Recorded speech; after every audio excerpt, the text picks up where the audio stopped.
সিমের জন্য আপনি হতে পারেন যে কোনো সময় অপরাধী। ভাবছেন কিভাবে? আমরা অনেকেই বাজারে রাস্তার পাশ থেকে সিম কিনে থাকি। এই সময় অনেকে 2-3 বার ফিঙ্গার নিয়ে ডাবল সিম রেজিস্ট্রেশন করে অন্যদের কাছে সিমগুলো বিক্রি করে দেয়। তো তারা যদি বাই চান্স কখনো ক্রাইম করে, এর দায়ভার কিন্তু সম্পূর্ণ আপনাকে নিতে হবে।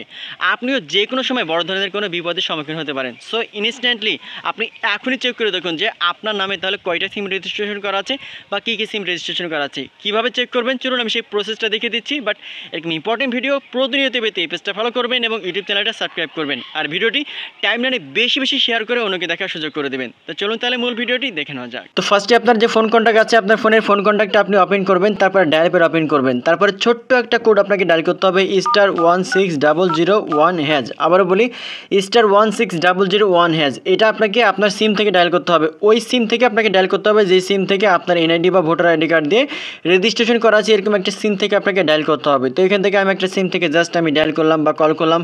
কল করার পরে একটু লোডিং নেবে বা প্রসেসিং নেবে, তারপরে যে এইভাবে ওপেন হয়ে যাবে। দেখেন এখান থেকে এবার আপনাকে আপনার যে এনআইডি বা ভোটার আইডি কার্ড রয়েছে, এটা লাস্টের 4টা সংখ্যা আপনাকে এখান থেকে সাবমিট করতে হবে। তো এই জন্য আপনি যে এনআইডি দেখবেন যে নাম্বার আছে, এটা জাস্ট আপনি 4টা সংখ্যা আপনি লাস্টে দিয়ে দিবেন। দিয়ে তারপর সেন্ড লেখা আছে, আপনি জাস্ট এখান থেকে আপনি সেন্ডে ক্লিক করবেন। সেন্ডে ক্লিক করার পরে এভাবে আপনাকে এসএমএসের মাধ্যমে জানাবে, দেখেন your request is been process, you will shortly receive a SMS. মানে আপনাকে একটা এসএমএসের মাধ্যমে জানিয়ে দিবে যে আসলে আপনার এনআইডি বা ভোটার আইডি কার্ড দিয়ে কয়টা সিম রেজিস্ট্রেশন করা আছে বা কী কী সিম রেজিস্ট্রেশন করা আছে।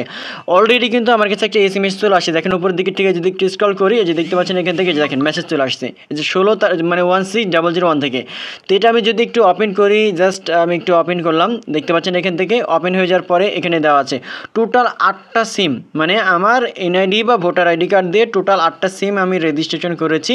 তার মধ্যে এখানে নাম্বারগুলো দেওয়া আছে, তার মধ্যে আছে এখান থেকে রবি নাম্বার আছে 6টা, তারপরে হচ্ছে এখান থেকে টেলিটক নাম্বার আছে একটা। হ্যাঁ, তো কী কী সিম তার আছে আপনি সব কিছু কিন্তু এখান থেকে দেখতে পারবেন। তবে ইম্পর্টেন্ট বিষয় হচ্ছে আপনি এখান থেকে যে সব নাম্বারগুলো দেখতে পাবেন এমনটা না, নাম্বারে প্রথমে এবং লাস্টের নাম্বারগুলো আপনি দেখতে পাবেন। আর প্রথম এবং লাস্টের নাম্বার দেখেই তো আপনি বুঝতে পারবেন যে আসলে আপনার এনআইডি বা ভোটার আইডি কার্ড দিয়ে কোন কোন সিম রেজিস্ট্রেশন করা হয়েছিল বা কোন কোন ব্র্যান্ডের বা কোন কোন কোম্পানির সিম রেজিস্ট্রেশন করা হয়েছিল, আপনি কিন্তু চেক করতে পারবেন। যদি দেখেন যে আপনার এগুলোর মধ্যে নাম্বার রয়েছে, তার মানে জানতে হবে যে হ্যাঁ এগুলো আপনি করছেন। আর যদি এগুলোর বাইরে যদি কোনো নাম্বার থাকে, তার মানে জানতে হবে যে আপনার অজান্তেই কিন্তু এই নাম্বারগুলো অন্য কেউ ইউজ করছে বা ব্যবহার করছে। আপনাকে অবশ্যই ইমিডিয়েটলি এগুলো বন্ধ করতে হবে। তো কীভাবে বন্ধ করবেন? বন্ধ করার জন্য আপনি সেই সিম কোম্পানির অফিসে আপনি কল করবেন, কল করে তারা বন্ধ করে দেবে, অথবা তাদের কাস্টমার সার্ভিসে যেয়ে আপনাকে ডিরেক্টলি এটা বন্ধ করে দিতে হবে, নাহলে যে কোনো সময় আপনি কিন্তু প্রবলেমের মধ্যে পড়বেন। সো আই হোপ আপনার বিষয়টি বুঝতে পারছেন।